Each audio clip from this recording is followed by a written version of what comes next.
A Michael Jackson se le ha denominado de muchas cosas durante su vida y después de su muerte. El rey del pop, el mejor bailarín del mundo, el mejor cantante del mundo. Desde que era un niño chiquito, 5 años, empezó a tener esta carrera musical impulsado por su papá, pero bueno, hoy no vamos a hablar de eso porque eso ya es muy conocido. Lo que vamos a hablar un poco es de las causas de su muerte.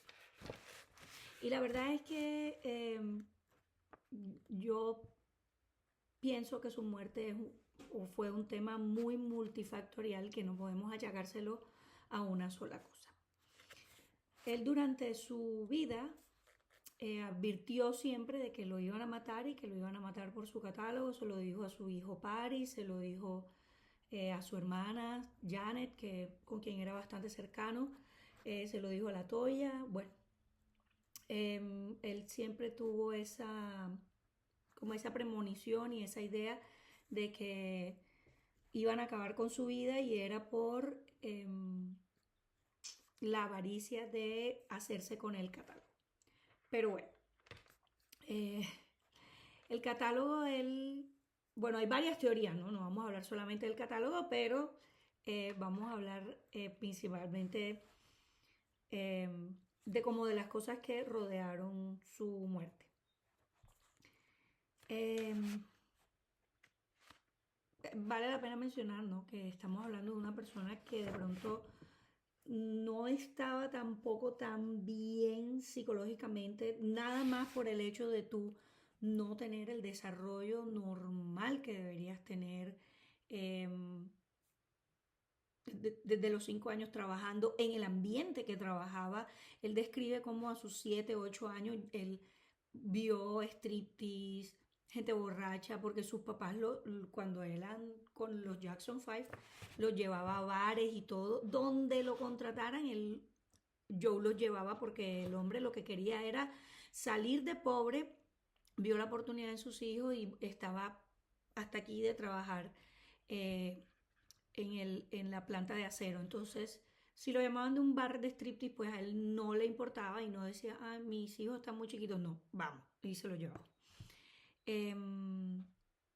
Entonces, pienso que eso fue algo que lo marcó y que nunca lo superó y de hecho él tampoco lo negaba, ¿no? Él decía que él se sentía un poco como Peter Pan, se identificaba con él y trató como de extender a lo largo de su vida toda su niñez. Y bueno, eso también lo llevó a querer tener relaciones con niños. No se sabe, porque la verdad es que hasta ahora no se sabe si sí era cierto que tuvo relaciones íntimas con niños o en contra de su voluntad. Es un tema que nunca se aclaró. Generalmente se tiende a creerle a las víctimas, por supuesto, pero hay una grabación del papá de Jordi Chandler, Evan Chandler, en donde él dice lo siguiente. Él está hablando con otra persona por teléfono y dice, si yo sigo adelante con esto, voy a ganar en grande.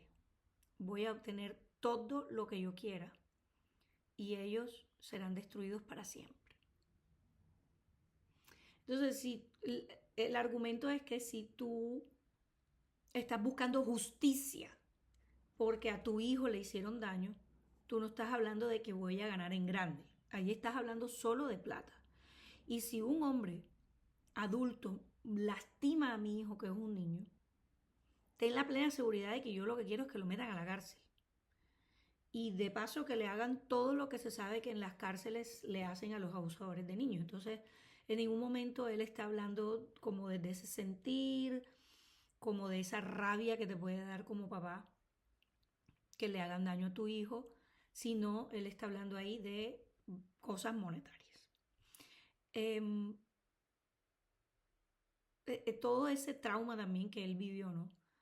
Desde lo de Pepsi, desde la caída donde se parte la nariz ensayando, la adicción que él genera porque él desarrolla adicción a los medicamentos prescritos, a los somníferos, al alcohol. O sea, es una vida también de abuso y de tratar de escapar de la realidad por medio del abuso de sustancias. Entonces, em, él después de esa acusación que le hace la familia Chandler, em, él quería ir a juicio, ¿no? Y sus abogados le decían, mira, ya llevamos mucho tiempo en esto, mira, a él lo desnuda la policía y lo fotografían de pies a cabeza porque el niño había dado unas descripciones específicas de su cuerpo. Y eso fue algo también bien importante y es que las descripciones que daba el niño no coincidían con las fotografías que le tomó la policía. Y justo por eso Michael Jackson quería ir a juicio. Entre otras cosas, estaba bastante dolido porque la familia Chandler fue una familia que él acogió y que él llenó de regalos. El niño se suponía que tenía cáncer. Eh, y bueno, eh, ya se sabe también que Macaulay Culkin lo defendió siempre. Y dio un detalle bien importante porque ellos decían, no, pero es que dormían en el cuarto junto con Michael. Y la verdad que yo cuando escuché eso también dije, pero el colmo, o sea, cómo... Y los papás sabían, y yo decía, pero ¿cómo lo dejan? ¿Cómo es que los papás dejan que un hijo vaya a donde un hombre adulto a dormir en el mismo cuarto y no una, sino varias veces? Y los papás sabían cómo no pararon eso. Bueno, Macaulay Culkin da un detalle importante y es que él dice, la habitación de Michael tenía 2 pisos. O sea, es como decir, dormimos juntos en el mismo apartamento. En ningún momento dormíamos en su cama ni nada por el estilo. Em, yo no sé qué decir, excepto que, bueno, la mamá del niño también fue em, encontrada o se le encontró un historial de defraudar al seguro, de estafa, de engaño, entonces no se sabe exactamente qué fue lo que pasa. Bueno, entonces pasando de eso, eh, vamos a brincarnos hasta el momento de la vida de Michael donde él empieza a promocionar su última gira que se llamaba This Is It. El día que la anuncian llegó 90 minutos tarde a la rueda de prensa. Em, los fans lo estaban esperando, había 350 periodistas certificados para esperar qué era lo que iban a anunciar. Y él llega 90 minutos tarde. Y la historia detrás de esa llegada tarde es que estaba en el camerino borracho, desmayado, no se podía ni siquiera poner la ropa, lo tuvieron que dar nalgadas para despertarlo, vestirlo como si fuera un bebé y en ese estado pensaron que era buena idea ir a anunciar la gira, que entre otras cosas en ese momento no tenía nombre todavía, sino que él en medio de su borrachera me imagino que lo único que articuló para decir fue This is it y el nombre se quedó. Pero en realidad él estaba muy mal. La empresa que contrata a Michael o que produce la gira se llama AEG Entertainment y ellos invierten $30 millones. Le dicen a Michael inicialmente que eran 10 conciertos y luego ellos, sin consultarle a Michael, le anuncian al mundo que ya no son 10 sino 50. Dentro de las pruebas que se recopilan se encuentra una nota a mano que no está firmada pero que reconocen como la caligrafía de Michael en donde él dice yo acordé 10 shows, no 50.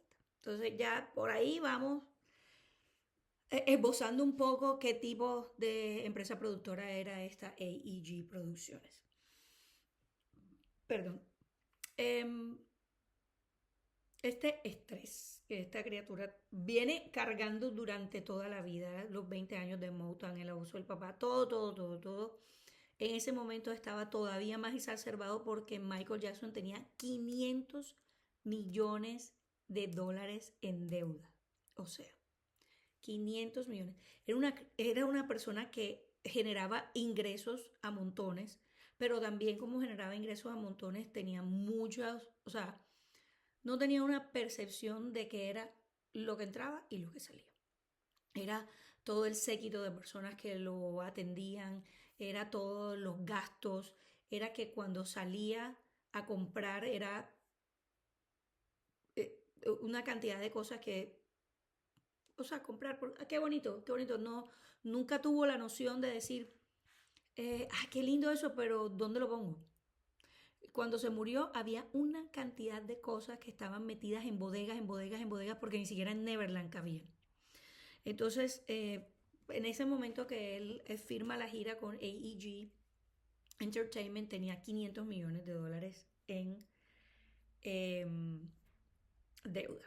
Otro factor que es importante decir es que ya su adicción, digamos, a todo lo que era las benzodiazepinas y los calmantes y los sedantes estaba en su pico. O sea, le podían poner lo que fuese y no lograba dormirse. Ahora, que te inyecten propofol no quiere decir que estás dormido. Eh, Michael a veces pasaba semanas sin tener sueño REM, que es el que te repara. Entonces era un círculo vicioso en que no dormía, no tenía sueño REM, bebía durante el día, tampoco comía, estaba muy, muy, muy flaco cuando murió. Eh, su chef decía que no comía. Entonces, no dormía, no comía, se llenaba de benzodiazepinas y ahí medio como que lograba quedar inconsciente, que no es lo mismo que dormir. Y en todo ese momento o en todos esos factores es que empiezan los ensayos de This Is It, que es la gira. Ahora, hay un tema que es este personaje, que es el doctor Conrad Murray. Yo... Es increíble lo que pasó con este señor. Este señor se supone que llega a la vida de Michael por medio de sus hijos. En esa época Paris tendría 11, 12 años. Y no sé si fue que trató a los hijos, no, no se sabe, pero solamente se reporta que lo conoce por medio de sus hijos. Y Michael, yo tengo la sensación de que tenía la costumbre de que se enamoraba de la gente. O sea, alguien le presentaba a alguien y ya, eso era suficiente para que lo acogiera en su seno, en su séquito, en su tema. Entonces él lo conoce en el 2006 a través de los hijos y en el 2009 AEG, yo tengo que leer las fechas porque siempre las fechas, sí, en el 2009 lo contrata AEG para ser el médico de la gira. Ahora, hay dos teorías con esto. AEG, que es una empresa multinacional, productora, jugada de toda la vida, no le hace una revisión de antecedentes al médico, o sí se la hizo, pero decidió que precisamente por lo que salió en los antecedentes era la persona perfecta porque lo podían controlar. Ahora, ¿cuáles son esos antecedentes? Entonces, miren lo que encontré. Ay, ay, ay. Según la Junta Médica de Nevada, porque él practicaba era en Las Vegas, decía que él era elegible, pero no tenía certificado como cardiólogo. Es decir, cuando un médico es elegible para pedir un certificado, quiere decir que lo puede pedir, está permitido que lo pida, pero que no lo tiene. La certificación como médico internista estaba suspendida. No tenía entrenamiento ni de anestesiólogo, ni como médico del sueño o del dolor. Tenía más de $4,000 en deudas judiciales pendientes. Había pedido bancarrota en el 2002. Dejó de pagar su hipoteca de $1.6 millones, o sea, estaba en no pago. No pagaba las cuotas alimentarias de sus hijos, que eran un montón, con un pocotón de mujeres. Y estaba a punto de que lo desalojaran de su clínica de Las Vegas. Y en ese momento entra Michael Jackson a su vida. Y yo te digo, si a ti te contratan, bueno, él le pide a AEG un sueldo de $5 millones. anuales. Entonces él dice, se me apareció la Virgen, vamos a sacar las cuentas. 5 millones de dólares anuales, ¿dónde está la calculadora? Aquí está. 5 millones, 1, 2, 3, 1, 2, 3, dividido 12. Estamos hablando de $416,000 al mes. $416,000 al mes. Ay, $416,000 al mes. ¿A cómo está el dólar? Como a 3.500 pesos. Bueno, la calculadora se le acabaron los puestos. $416,000 al mes, ¿verdad? Además, bueno, él pide eso, pero AEG le dice, no, vamos a pagarte, ya te digo, $150,000. El hombre se bajó $300,000 mensuales. Bueno, el contrato tenía una cláusula importante y es que si se cancelaba algún concierto, a él no le iban a pagar. Entonces ya para empezar, ahí está muy mal la cosa porque tu salario depende de que tú hagas que tu paciente se presente. Eso es un conflicto de intereses directo porque no puedes decir, no, mira, él no está bien y vamos a suspender. Entonces vamos a ver un poquito la línea de tiempo de qué pasó en esos días que él muere. El 24 de junio hace el último ensayo antes de empezar la gira. Llegó a trabajar a las 6:30 de la tarde y trabajó hasta las 12:30. El video, de ese ensayo está en el documental This Is It, que después vamos a hablar de eso. Y dicen que pues, fue una de las noches buenas, porque la gente que trabajó con él en los ensayos para la gira reportaba de que había noches o había días que él llegaba a ensayar y, o sea, no daba pie con bola, no podía, estaba mal, borracho, incoherente, paranoico. Pero esa noche dicen que trabajó súper bien, brillante, como antes. Se fue del ensayo a las 12:30. Inclusive dicen que esa noche comió. Su chef dice que comió y él, la verdad es que no comía. Es que estaba muy delgado. Él medía 1,79 y cuando murió pesaba 61 kilos. 61. Vamos a preguntarle a Claude.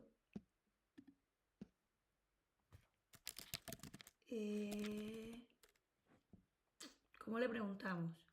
¿Cuál es el índice de masa corporal de una persona que mide 1,79? Medía él y pesa 61,6 kilos. Vamos a ver qué dice Claude. Según la clasificación de la OMS, un IMC de 19,2 está en el extremo inferior. Claro, estaba súper flaco. Pobrecito. Bueno. Entonces, bueno, dicen que esa noche comió, pero que cuando se va a su cuarto, Murray lo describe como agitado, como que no podía dormir, como paranoico. Murray, el doctor. Entonces, a la 1:30 le da de la mañana 10 miligramos intravenosos de diazepam. A las 2 miligramos intravenosos de lorazepam. Nada, que se dormía. Y que te digo, tenía que venir cansado porque fueron 6 horas de bailar y cantar. A las 3 de la mañana, 2 miligramos de midazolam. Era un caballo, no le hacía daño, no le hacía efecto nada. A las 5 de la mañana, 2 miligramos de lorazepam. A las 7:30 de la mañana, 2 miligramos de midazolam otra vez, o sea, y no se dormía. Pasa toda la noche hasta las 10:40 de la mañana, no había dormido. Hasta las 10:40 de la mañana le inyectan 25 miligramos de propofol en un suero que tenía lidocaína. O sea, Murray dice que a las 10:50 finalmente se duerme. Esto, entre otras cosas, es el testimonio de él, que es bastante malo, pero no hay mucha forma de verificarlo. Y yo pienso, si esto fue lo que él contó en el juicio, quién sabe qué habrá pasado, que será mucho peor, porque lo que él cuenta seguramente es una versión para hacerse ver mejor. Pero bueno, a las 10:50 él dice que finalmente se durmió. Él dice que a las 11 sale del cuarto, que a las 11:02 regresa y se da cuenta que Michael no está respirando y según él lo empieza a ayudar. Pero mira, el, el teléfono del tipo dice otra cosa. A las 11:18 él llama a su consultorio en Las Vegas y habla 32 minutos. 32. Después 3 minutos a un paciente. Y después 11 minutos a un colega en Houston. Y estamos hablando de 46 minutos en el teléfono. A las 12:17 el guardaespaldas Alberto Álvarez entra al cuarto y encuentra a Murray haciéndole RCP a Michael. Después les digo algo de eso. Le dice a Álvarez que esconda todos los viales. Álvarez dice que era una sustancia blanca, acuosa. Yo lo hubiese tomado hasta foto, pero bueno. Y él la guarda todo eso. Y después de que él recoge todos los viales, es que le dice, ahora sí llama al 911. En todo eso, el guardaespaldas describe que el doctor estaba acelerado, que estaba estresado, que estaba no sé qué. Entonces, el 25 de junio, que la policía interroga a Álvarez, él no les cuenta nada todavía de los viales y tal. Él cuenta es después, cuando se da cuenta de que de pronto los viales tenían que ver con eso. Ahora, no por ser abogada del diablo, pero de pronto él creyó de que estaba protegiendo al Michael al esconder todas esas cosas que suele pasar, que cuando alguien es muy famoso, digamos, maquillan un poco el lugar para que eso después no salga a los tabloides y eso. Entonces, ahí voy a ser un poco abogada del diablo con Álvarez y por eso de pronto en el momento no contó nada, sino después que se dio cuenta, un momento, esto tiene que ver y bueno. Llaman a la policía al 911 a las 12:21 del día. El operador es el que le dice a Álvarez que lo bajen al piso para hacerle RCP. Yo no soy médica, no soy paramédica, no tengo nada que ver. Pero cuando, o sea, como Álvarez, o sea, entra al cuarto y ve al médico haciéndole RCP en la cama. Perdón, pero eso me da a mí para pensar que o eres un médico bien idiota que no te acuerdas que lo más... O sea, lo primero que te dicen es que eso tiene que ser sobre una superficie dura porque si no el colchón absorbe la fuerza y no estás haciendo nada. Estás ahí que sube y baja el cuerpo de la persona, pero no estás haciendo nada sobre el corazón porque el colchón absorbe la fuerza. O este tipo se da cuenta de que Michael está muerto hace rato y solamente quiere hacer un show para que Álvarez lo vea y el otro testifique, no, sí, él trató de salvarlo. O es una o es la otra. Bueno, son mis teorías conspiranoicas de la muerte de Michael. En ese momento lo bajan a la cama y empiezan a hacer lo que la operadora les dijo, que es darle RCP entre los dos, entre Álvarez y el médico. Pero cuando llegan los paramédicos a las 12:26, ya Michael estaba en la cama otra vez. O sea, los paramédicos nunca ven a Michael en el piso. Entonces está la pregunta de si realmente eso del intento de resucitación en el piso se dio o no se dio. De todas formas, él lo encuentran con un catéter en la pierna puesto. O sea, el catéter normalmente se lo ponen a uno aquí en las manos, aquí en el codo. Asumo yo que si estaba en la pierna era porque no querían que durante los ensayos y la gira se vieran las marcas de las puyas acá, o porque ya tenía tan fregadas las vías acá que se las ponen en los pies. También a veces pasa eso. Y los paramédicos describieron a la policía de que las piernas de Michael ya estaban azules cuando ellos llegan y que estiman que por lo menos hace 20 minutos su corazón ya no estaba funcionando. A la 1:07 sale la ambulancia de la casa. No sé por qué se demoran tanto ahí. Bueno, me imagino que trataron de atenderlo ahí. Para mí debían haberlo llevado enseguida al hospital, pero a la 1:07 sale la ambulancia de la casa. A la 1:14 llega al hospital. Los médicos del hospital duraron 1 hora tratando de resucitarlo. Yo tengo que decir que de pronto bueno, era Michael Jackson y trataron, pero mm, como trataron hasta lo último, pero no. A las 2:26 lo declaran muerto legalmente el 25 de junio del 2009. Y a las 2:44 las bellezas tropicales de TMZ sacan la noticia. A esta gente solo le importa ser los primeros. Y la verdad es que yo no me los trago ni con un vaso de agua. Siempre, o sea, ellos viven de hacerle la vida imposible a la gente famosa. Y la vida de él fue muy controversial. Él tenía muchos temas psicológicos. Yo tengo que decir que, o sea, con todo respeto, tenía muchos problemas psicológicos. Nunca lo trataron bien. Desde el abuso del papá, la pérdida de la niñez, todo eso deja sus secuelas.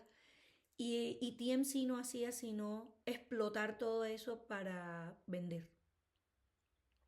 También lo hicieron con Britney Spears, también lo hicieron, o sea, siempre ellos viven de explotar el mal ajeno y la, y la desgracia de la gente famosa. A ellos les encanta eso. Entonces, ellos fueron los que dan la noticia, se dan esa primicia. El hospital no alcanzó a hacer una rueda de prensa, la familia no alcanzó a hacer una rueda de prensa, nada, sino ellos fueron los primeros. De todas formas, después de esto se procede a hacer la autopsia y se declara que la causa de muerte fue de homicidio por una sobredosis de propofol con, con factor de intoxicación con benzodiazepina. Claro, llevaba toda la madrugada diazepam, lorazepam, midazolam. La dosis de propofol que le administran es letal, plus todo lo que ya tenía en el sistema. En la autopsia estaba pesando 61.6 kilos, lo que les dije. Y se encontraron, bueno, varias cosas que él, porque lo criticaron en vida ese tiempo, sí que siempre decían, no, que él tenía una cámara, yo recuerdo haber visto eso, que él dormía en una cámara hiperbárica para hacerse blanco, que él se sometió a procedimientos para hacerse blanco, que la nariz también se le había operado porque él quería ser blanco, que usaba peluca porque no le gustaba su cabello afro, que no sé qué. Señores, en la autopsia se encontraron todos los rasgos de vitiligo en su cuerpo, los parches. Es comprobado, ahí está en la autopsia, estaba calvo a la criatura, no se alisaba el pelo ni se ponía peluca porque no le gustara su pelo. Se ponía peluca porque desde el accidente de Pepsi quedó prácticamente calvo. O sea, las quemaduras fueron tan fuertes que no le salía pelo más. Ya, se acabó, pelo, no found. Y este TMZ toda la vida friegue, que no, que el pelo, que no sé qué, porque no hacían sino hablar mal de él. Bueno. En el 2010 presentan cargos contra el Murray, es el doctor, que es el hombre médico, no era, como de homicidio involuntario. Sin embargo, los detectives Orlando Martínez, Dan Myers y Scott Smith, en un documental del 2009 que se llamaba Killing Michael Jackson, dicen que ellos se opusieron siempre a ese cargo, que no saben por qué la fiscalía no lo asesinó, no lo acusó de asesinato como ellos pensaban, porque decían que él tenía el conocimiento suficiente para saber de que las dosis que estaba administrando eran letales. Pero bueno, la fiscalía lo que hizo fue acusarlo de asesinato involuntario, creo que se llama, sí, homicidio involuntario. El 7 de noviembre del 2007 lo declaran culpable y en octubre del 2013 ya él sale. A la final él termina sirviendo nada más 2 años de cárcel. Y publica un libro, porque así es, se llama This Is It, porque encima tuvo el descaro de ponerle el mismo nombre de la gira en la que lo contratan a él para trabajar con él y en la que lo llevó al borde de su límite físico. Y dice que esa es la historia no contada del rey del pop y él se pone como la víctima. Yo no fui, yo no sé qué, yo lo cuidé, yo... No, mentira, no lo cuido. Bueno, después de eso le sigue una demanda que presenta la mamá de Michael contra AEG Life de 1.5 billones de dólares. Ese juicio fue como más detallado porque duró 5 meses. El otro fueron unas semanas y hubo mucha evidencia que como que no era pertinente eh, con el tema del médico, porque el juicio era contra el médico. En cambio acá se exploró la muerte de Michael como con más detalle y conocimos a unos personajes fabulosos que trabajaban en AEG, como por ejemplo el señor Paul Ganger, que es el co-CEO o era el co-CEO de AEG. Y él escribió lo siguiente en un correo electrónico en donde hablaban de Murray. Ay, hay pajaritos afuera, no sé si se escuchan, qué rico. Dice, queremos recordarle quién es quien paga su salario. Ay. Queremos recordarle que quien paga su salario es AEG, no Michael Jackson. Queremos que se entienda qué es lo que se espera de él. Básicamente, AEG presionando al doctor para que, hey, dale lo que le tengas que dar, haz lo que tengas que hacer, pero que el man venga, haga los ensayos y que se presente. Entre otras cosas, acuérdense de la cláusula que les dije que tenía el contrato, en donde si Michael no se presentaba, al médico no le iban a pagar. Hay un email de Kenny Ortega que se titula Trouble at the Front. Y en donde esta persona está describiendo a Michael como incoherente, eh, como que no responde, dopado, borracho, paranoico, que hablaba incoherencias. Y ella le dice a su jefe que se llama Randy Phillips, que es fantabuloso también este personaje, le dice, mira, hay que buscarle un psiquiatra y otro médico porque él no está bien. Y él le dice, por favor, deja de jugar al doctor y a la psiquiatra. Él tiene su médico que es eh, este señor. Uy, y lo describe a Murray como un médico extremadamente exitoso. Y le dice que él tiene su médico, que es un médico extremadamente exitoso y que deje de estar jugando al médico y a la psiquiatra aficionada, que no es su trabajo y que todas las dudas en cuanto a la salud de Michael se las diga a Murray. Ok. Él, 2 días antes de morir, llama por teléfono a Prince, a su hijo mayor, y le dice, a mí me van a matar, me están matando, me van a matar. O sea, él sentía como el augurio de que a él le iba a pasar algo. Bueno, al final de todo eso, y Prince, eh, ¿cómo se llama? Testifica de eso en ese juicio civil de la demanda de la mamá de Michael contra AEG. Sin embargo, bueno, ahora, bueno, en las demandas civiles, como no hay cargos porque es una demanda civil, se formulan preguntas y esas preguntas el jurado tiene que responder afirmativo o negativo y dependiendo de eso, entonces es el veredicto. Las preguntas que se formularon son, AEG contrató al doctor Murray, sí o no. Y estaba el doctor Murray calificado para tratar a Michael, sí o no. Si la respuesta hubiese sido, la respuesta fue del jurado ante el juez fue, AEG contrató al doctor Murray, sí. El doctor Murray estaba calificado para trabajar como médico de la gira y la respuesta fue sí. Sí. Y los jurados después dicen, obviamente, con esas respuestas, AEG fue encontrado inocente o más bien no responsable porque era un juicio civil y no le pagaron nada a la mamá de Michael ni nada. Y ellos después, o sea, La verdad es que con todas esas evidencias tú te quedas como, pero ¿cómo así que sí calificado si tenía la licencia suspendida de médico internista? No había pedido la de cardiología. No, o sea, es un tipo que a todas luces no tenía nada que hacer administrando Propofol. Tanto así que le daba todos esos calmantes de uso intrahospitalario, siempre intravenoso. No le tenía puesto ni siquiera un oxímetro en el dedito. El oxímetro lo encontraron en una caja nuevo sin abrir. O sea, nada, ni el tanque de oxígeno que tenían en el cuarto de Michael estaba vacío. Yo no me puedo explicar cómo ese jurado contestó de que sí estaba calificado. Y ellos luego se defendieron diciendo, eh, si la respuesta hubiese sido, o la pregunta hubiese sido si el doctor Murray actuó de manera ética, el resultado hubiese sido otro. Y ellos hubiesen declarado de que sí, que el doctor Murray no actuó de manera ética y que al ser contratado por AEG, ellos tenían responsabilidad.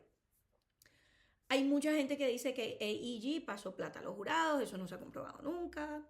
Mi mente cochambrosa, yo quisiera decir que la verdad es que parece que sí, pero bueno, eso no está comprobado.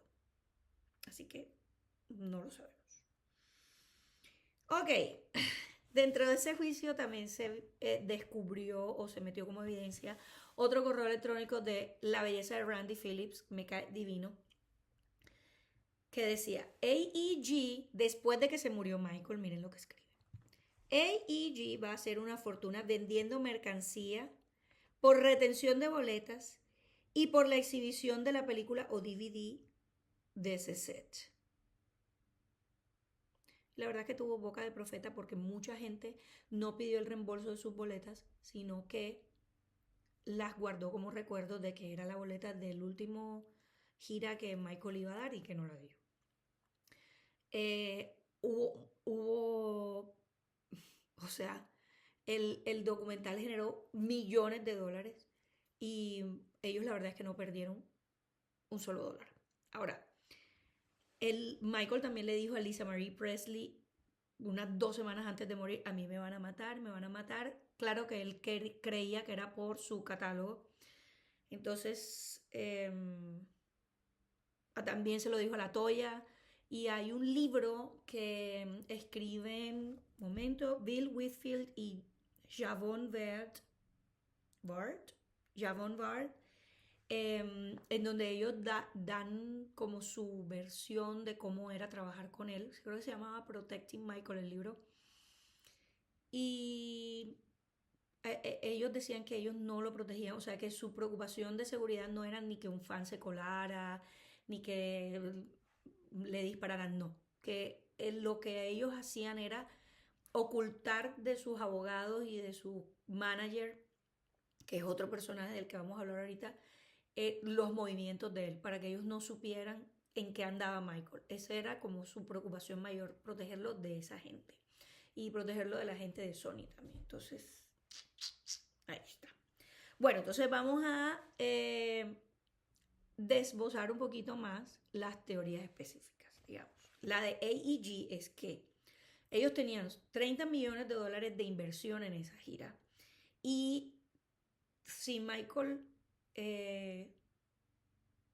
hubiese hecho la gira, bueno, como ellos la dijeron, porque Michael había dicho 10 shows, ellos habían dicho 50, pero si eso se hubiese dado, eran más de 600 millones de dólares que les hubiese entrado en ganancias a AEG contra una inversión de 30, pues obvio que ellos les convenía que Michael hiciera los conciertos. Ahora, tampoco es que les haya dolido mucho su muerte o que les haya hecho mucho daño financiero, porque ahorita vamos a ver cuánto ganaron a la final.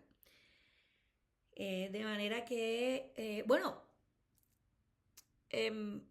todo este tema del doctor era bien claro que ellos querían contratar a alguien que pudieran controlar y que hiciera lo que ellos querían. Entonces, gente que dice que planearon la sobredosis de él para poder hacer lo que hicieron, vender mercancía y todo, y ahí está el correo de Randy Phillips que apoya un poco esa teoría.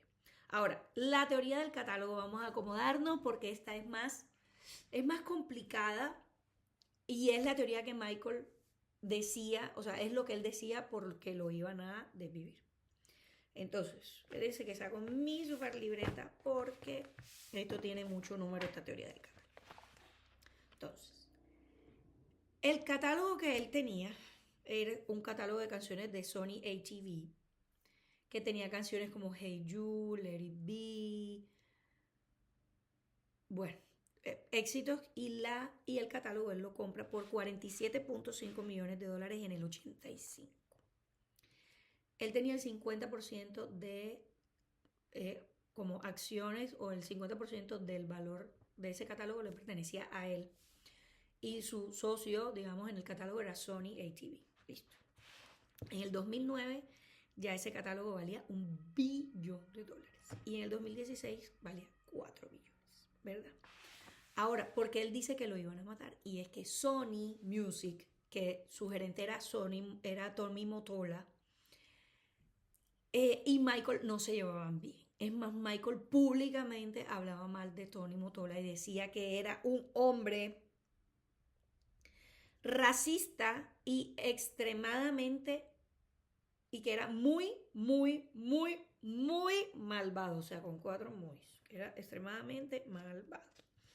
Y que Tony Mottola saboteó su álbum Invencible para que le fuera mal económicamente porque sabía que estaba endeudado, y que Michael se hubiese obligado a venderle a ellos ese 50% del catálogo.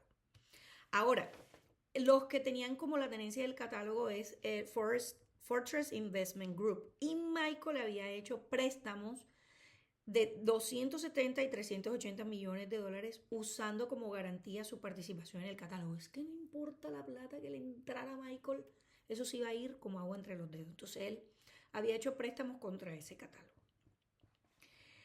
¿Y cuál era el cuento de que Michael decía, me van a matar para el catálogo? Es que si él no pagaba las cuotas de ese préstamo, como cualquier parroquiano tiene, si presta plata, pues tienes que pagar las cuotas del préstamo. Entonces, si él dejaba de pagar las cuotas del préstamo porque no tenía liquidez, el prestamista, o la persona, sí, el grupo de inversión que le había prestado la plata, podía subastar su parte del catálogo para pagarse esos préstamos.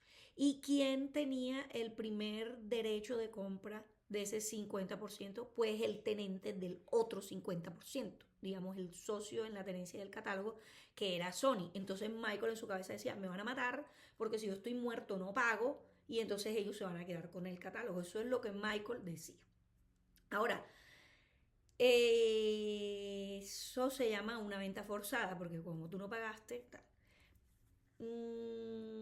Puede ser que sea así, o puede ser que de pronto Michael con tanta droga estaba un poquito chiflis, porque el uso de esas drogas sí que eh, aumenta ese tipo de, o desencadena ese tipo de pensamientos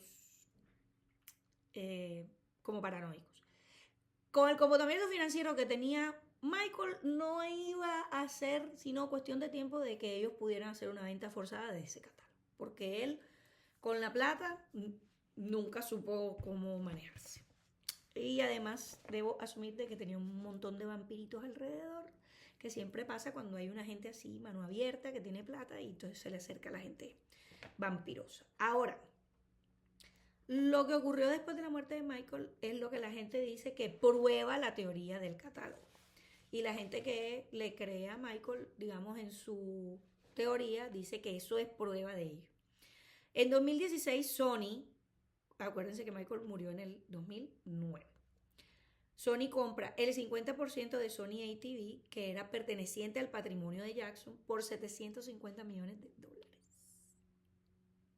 En 2018, Sony pagó 287.5 millones por la participación del patrimonio en EMI Music Publishing. Y en 2024, Sony compró el 50% del catálogo de Vijack Music de Jackson por más de $600 millones. Los pagos totales de Sony al patrimonio ahora superan los $2.000 millones. Lo que no se sabe es cuánto se ha ganado Sony. Si pusieron esos $2.000 millones es porque eso es el vuelto. Eso es para los chicles. Entonces, Ahora Sony es el dueño del catálogo que Jackson juró que nunca iba a vender. Esa es la base de toda la teoría, de que se cumplieron las palabras de Michael, de que ellos a la final hicieron como pudieron para hacerse con el catálogo. Entonces, bueno, yo tengo que ser aquí abogada del diablo y la verdad es que no me parece. Ellos hubiesen podido forzar la venta dejando a Michael que él fuese Michael 2-3 años más. No iba a tener para pagar porque de hecho la gira con esas condiciones físicas que él tenía no la iba a poder lograr, no iba a tener plata para pagar los préstamos y ellos iban a tener todo el derecho de hacer esa compra forzada. O sea, yo pienso que Tommy Mottola no tenía necesidad de orquestar todo eso, ni tampoco tenían relación directa con el Dr. Murray, pero bueno. Ahora, hay un tema y es que no hubo ningún control para que Murray se acercara a Michael y dicen que él fue seleccionado para que las cosas que pasaron como que se podían prever que iban a pasar y él era el médico que iba a lograr que eso se pasara porque estaba desesperado y iba a hacer lo que fuera para poder que le siguieran pagando porque él también estaba endeudado hasta acá. Que si hubiese sido otro el médico tratante de Michael, tal vez estuviera vivo. Yo pienso que tal vez sí, aunque ya era una persona que su cuerpo, o sea, pues la dosis que le dieron el día que murió y no dormirse es de una persona que ya tenía la tolerancia muy alta. Ahora, hay una teoría también, o dentro de las teorías que hay, es que sus mismos abogados y los contadores de nuevo permitieron que todo eso pasara porque él valía más muerto que vivo. Inclusive su papá lo dijo. Michael ha valido más muerto que vivo. Y es que, miren, acuérdense que tenía $500 millones de deuda. Y Forbes nombró a Jackson la celebridad fallecida con mayores ingresos en casi todos los años desde el 2009 hasta hoy. Y en el 2016 fue el año que más ganó, $825 millones. Desde que él se murió se sanearon todas las deudas del patrimonio. Se sanearon todas las, como los temas legales que habían pendientes. Y es cuando Michael Jackson en realidad empieza a ganar dinero, es muerto. Porque mientras estuvo vivo no tenía como liquidez, siempre estaba endeudado y tenía muchos problemas. Ahora, el documental dice Seth que no entró realmente al patrimonio, sino a AEG Entertainment, que fue como una compilación de los videos de él ensayando para la gira, recaudó $267 millones. La residencia de Cirque du Soleil, donde le hacen el homenaje a él, generó $160 millones. El musical de Broadway, 300 millones. Y eso es como ahí inmediato. Por ejemplo, aquí en Alemania hay uno en Frankfurt, uno en Hamburg, siempre hay en algún momento del año, en alguna ciudad de Alemania, un musical de Michael Jackson que tú puedes ir a ver. El de Hamburg, las boletas no son baratas, lo protagoniza Oxa, que es un muchacho que creo que es de origen brasilero, lo hace excelente y la verdad es que siempre está lleno. Tú vas a intentar ir y se te ocurre, ay, voy para Hamburg dentro de 2 semanas y quiero ver si hay boletas. No hay, siempre está lleno, siempre está vendido. Y el patrimonio liquidó los $500 millones y actualmente el patrimonio de Michael Jackson está evaluado en $2.5 mil millones. Bueno, ahora está el Dr. Klein, que era su dermatólogo de toda la vida, que era el jefe de la mujer con la que él tuvo a Paris y a Prince. Y durante los años lo atendió con un seudónimo que era Omar Arnold. Y a lo largo de décadas este señor le administró 200 inyecciones de Demerol. Y en los 4 meses antes de la muerte de Michael, las dosis aumentaron 375 miligramos en 3 horas el 22 de abril del 2009, o sea, 4 o 5 días antes de morir, y 900 miligramos durante 20 días en mayo. Su última cita fue el 22 de junio y ese día le dio 100 miligramos de Demerol. Ahora, una dosis típica de ese ansiolítico son 50 miligramos, así que ya se hacen una idea. A él también lo demandan y la defensa dice de que, la defensa de Klein decía de que eso fue lo que le creó dependencia y la dependencia de ese ansiolítico causa insomnio y el insomnio llevó al propofol y que el propofol es lo que lo mata al final. Pero la corte dijo que no había suficientes, ¿cómo se llama? Pruebas y lo absuelve. Klein se declaró en bancarrota en el 2011 y se desvivió en el 2015 a los 70 años. Bueno, ahora, el manager que se llamaba Tomei, de este tipo, decían los guardaespaldas, era especialmente que cuidaban ellos a Michael. Porque él decía que era un doctor en economía y que era embajador de Senegal. Y resulta que durante el juicio fiscal del IRS, él admitió que nunca había sido médico ni estudió medicina ni nada, porque acuérdense que una cosa es estudiar medicina y otra cosa es recibirse de médico. Nunca hizo ninguna de las dos cosas, no era embajador, el tipo era un estafador. Yo no entiendo cómo a Michael se le acercaba este tipo de gente, no investigaban a la gente, no sé, pero bueno. Tommy entra a la vida de Michael a final del 2007 a través de Germaine. Germaine, por favor, Dios mío. Porque según Germaine trabajaba utilizaba una empresa que se llamaba Colony Capital para manejar sus inversiones y el tipo estaba metido en Colony Capital y yo me asumo de que Germaine dijo, trabaja con Colony, pues todo ok. Nunca investigaban a la gente y se lo presenta a Michael. Bueno.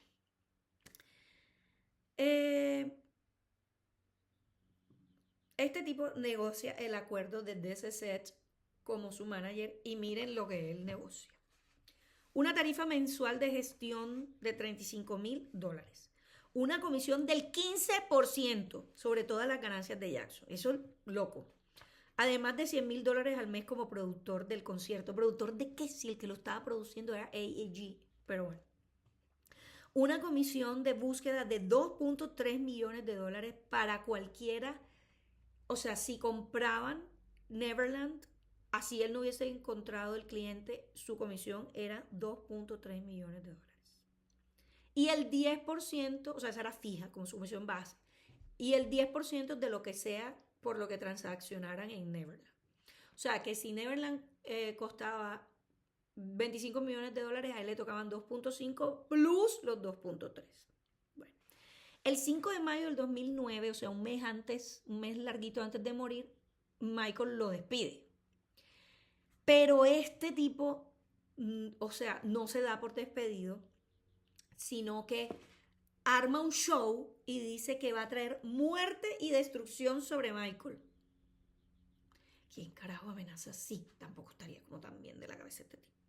Y de todas formas, él siguió identificándose ante otra gente como su manager y a la clínica llegó y se presentó y dijo que él era el manager y que le dieran toda la información. Qué piltrafa el tipo de verdad. En el 2008 a Michael lo graban hablando por teléfono y le estaba diciendo a la persona con la que hablaba, este tipo tiene formas muy extrañas, definitivamente hay una separación entre mi representación y yo no hablo ni con él, ni con mi abogado, ni con mi contador. Y ahí estuvo parte del problema también, porque cuando él despide al representante, me supongo que no le avisa a los abogados, entonces no hubo nadie como que de verdad hiciera valer de que él estaba despedido. Prince Jackson lo mencionó en su testimonio jurado, o sea, el hijo de Michael, porque el patrimonio a la final demanda a Tommy, a este tipo, por explotación financiera y acuerdan un pago de $3 millones. El contraargumento ahora de que él tuvo que ver con la muerte de Michael directamente no es tan bueno porque ya él no tenía injerencia directa ni ninguna comunicación comprobada con el Dr. Murray, entonces ni tampoco estaba en la casa ese día, ni nada. Más allá, Hay otra teoría que en el 2012 los hermanos Jackson, o sea, los otros, dicen que su testamento había sido falsificado y decían que cuando el testamento se escribió, él estaba en Nueva York en un evento y que el documento fue firmado en Los Ángeles. Ahora, hay una cosa que es firmar un documento y otra cosa es notarizarlo. La defensa contra ese argumento es que el notario que utilizaba, que se utilizó, estaba registrado en Los Ángeles y ustedes saben que en Estados Unidos si uno está registrado en un estado como profesional, no puede hacer las cosas en el otro y bueno, por comodidad de Jackson parece que se firmó en Nueva York y se notarizó en Los Ángeles, pero los hermanos de él decían que eso era inválido, no sé qué, pero perdieron ese caso. El abogado Peter López fue encontrado desvivido por una herida de bala el 30 de abril del 2010, menos de un año después de su muerte. Uy.